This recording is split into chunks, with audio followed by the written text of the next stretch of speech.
இன்றைக்கு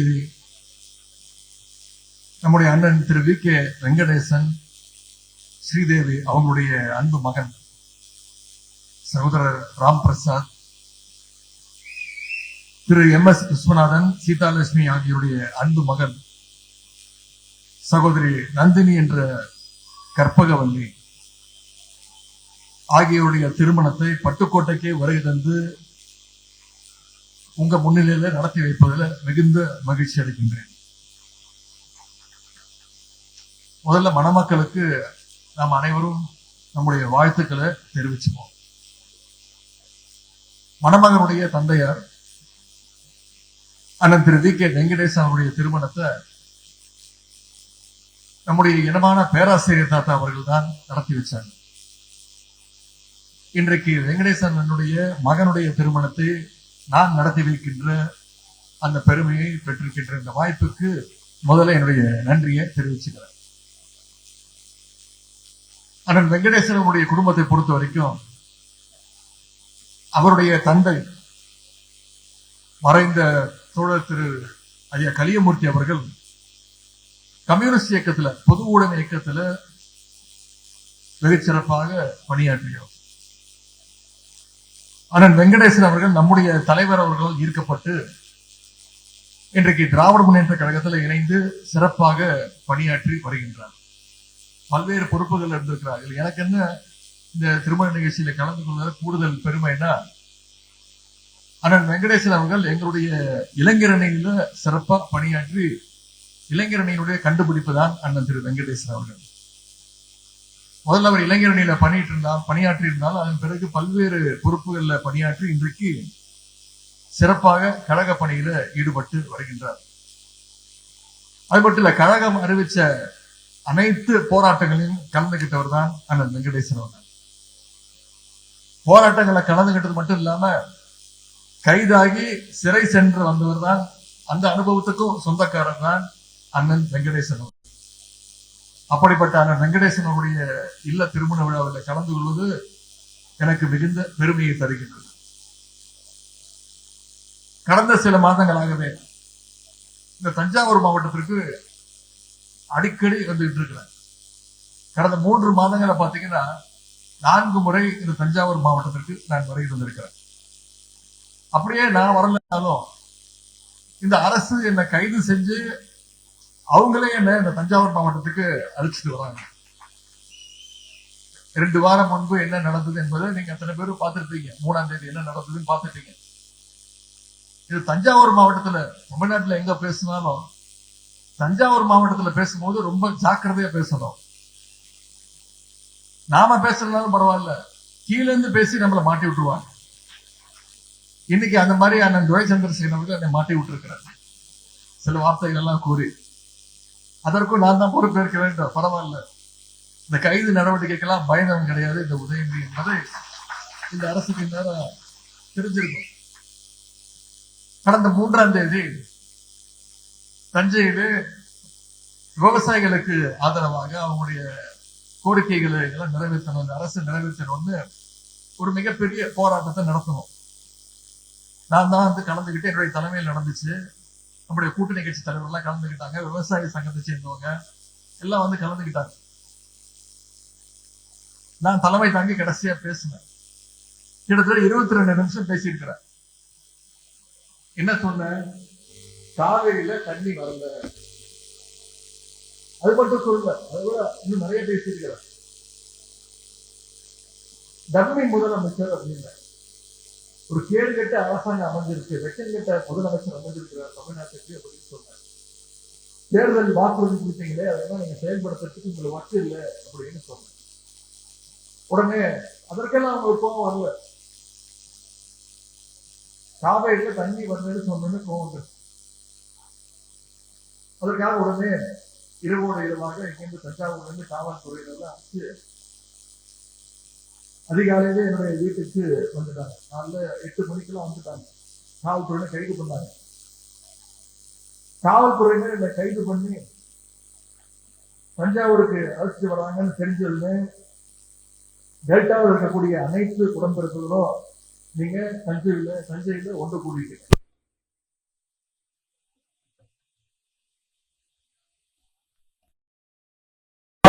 கிடையாதுன்னு அந்த துறைச்சந்திரசேகர் சொன்னாங்க. காவல்துறை வண்டியில செங்கிப்பட்டி ஸ்டேஷனுக்கு தெரிஞ்சுட்டாங்க. அது மட்டும் இல்ல, நீதிமன்றத்துல இந்த அரசு போய் மனித கேட்டுச்சு என்ன சொன்னாங்க, நாங்க கைவெல்லாம் பண்ணலைங்க, விசாரிச்சுட்டு விட்டுருவோம் அப்படின்னு கருத்தை அடிச்சாங்க. நம்முடைய வழக்கறிஞர்கள் நீதிமன்றம் போய் கைது பண்ணக்கூடாதுன்னு அவங்களுடைய வாதங்களை எடுத்துச்சாங்க. நான் ஏன் இதெல்லாம் சொல்றேன்னா, நாம் மீண்டும் தெரிவிச்சிருக்கிறோம், இந்த டெல்டா மண்டலம் என்னைக்குமே திராவிட முன்னேற்ற கோட்டை. ஏற்கனவே சட்டமன்ற தேர்தல் எப்படி வச்சீங்க, அப்துல் கயீஸ் அவர்கள் சொல்லும்போது குறிப்பிட்டு பேசினார். டெல்டா மாவட்டங்களில் இருக்கக்கூடிய சுமார் 30 தொகுதிகளில் வெறும் 4 சீட் மட்டும்தான், 4 தொகுதிகள் மட்டும்தான் இன்றைக்கு இருக்கக்கூடிய ஆளுநர் ஜெயிச்சிருக்கிறாங்க. இந்த புதிய அரசு அமைந்ததிலிருந்து கடந்த 104 நாட்களாக 105 நாட்களாக இந்த அரசால் அதிகம் பாதிக்கப்பட்டது யாருன்னு பார்த்தீங்கன்னா விவசாயிகள் மட்டும்தான். ஒரு சின்ன உதாரணம்,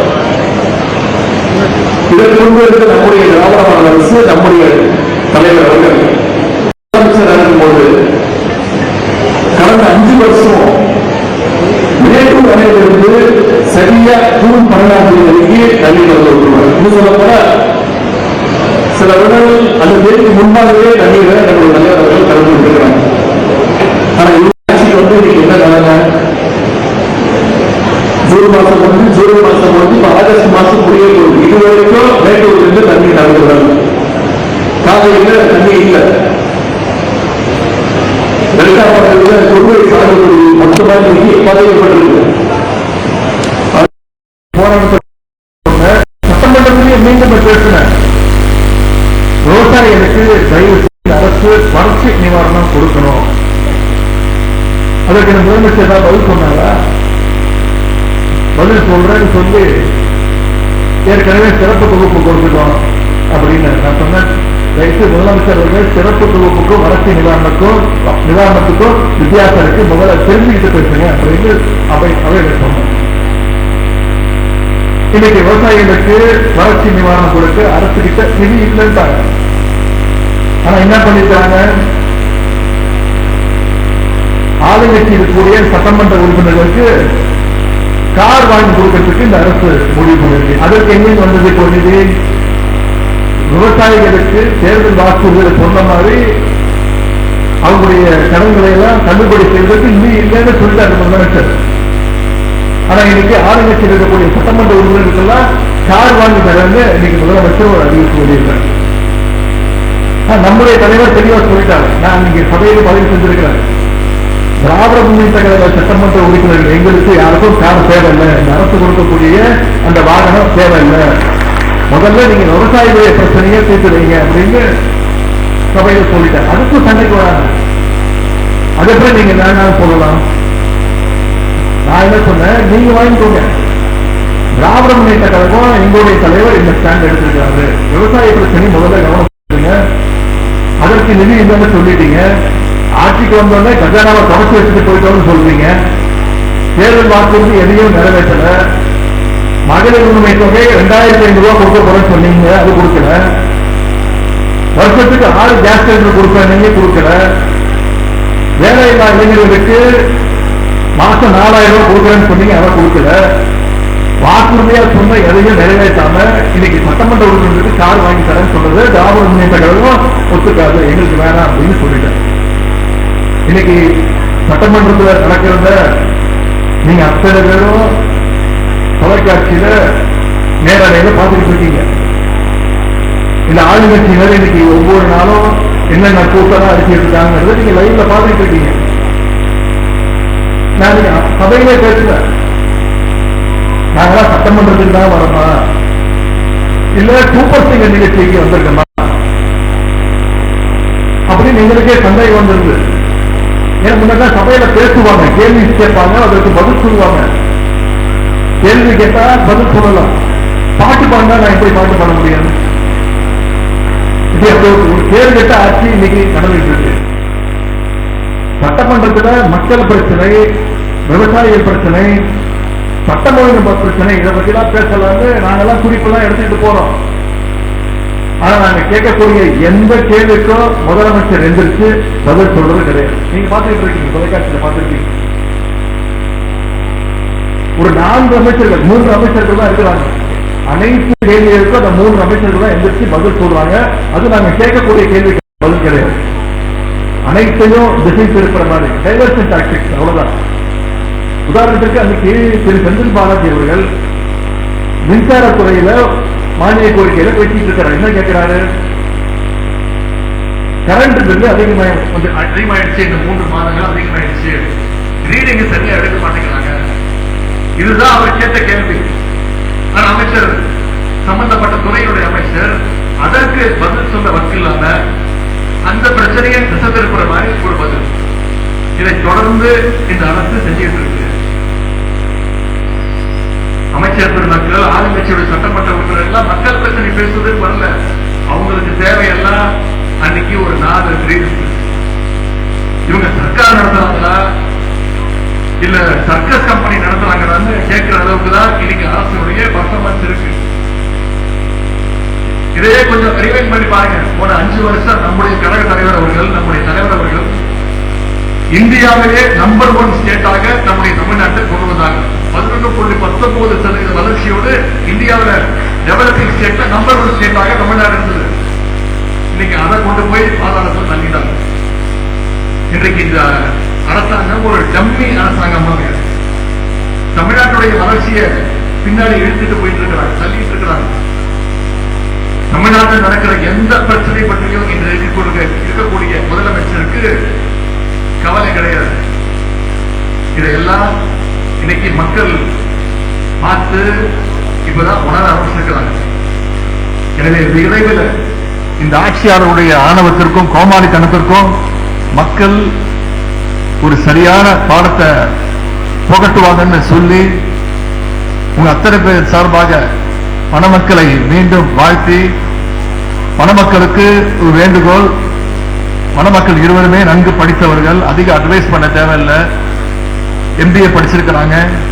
அவங்களுக்கு ஒரே ஒரு வேண்டுகோள், அவங்களுக்கு பிறக்கக்கூடிய குழந்தை அது ஆண் குழந்தையாக இருந்தாலும் சரி, பெண் குழந்தையாக இருந்தாலும் சரி, அதற்கு ஒரு அழகான ஒரு தமிழ் பெயரை அவங்க சூட்ட வேண்டும் என்று கூறிக்கொண்டு மணமக்களுக்கு மீண்டும் ஒருமுறை உங்க அத்தனை பேர் சார்பாக என்னுடைய வாழ்த்துக்களை தெரிவித்து விடைபெறுகின்றேன்.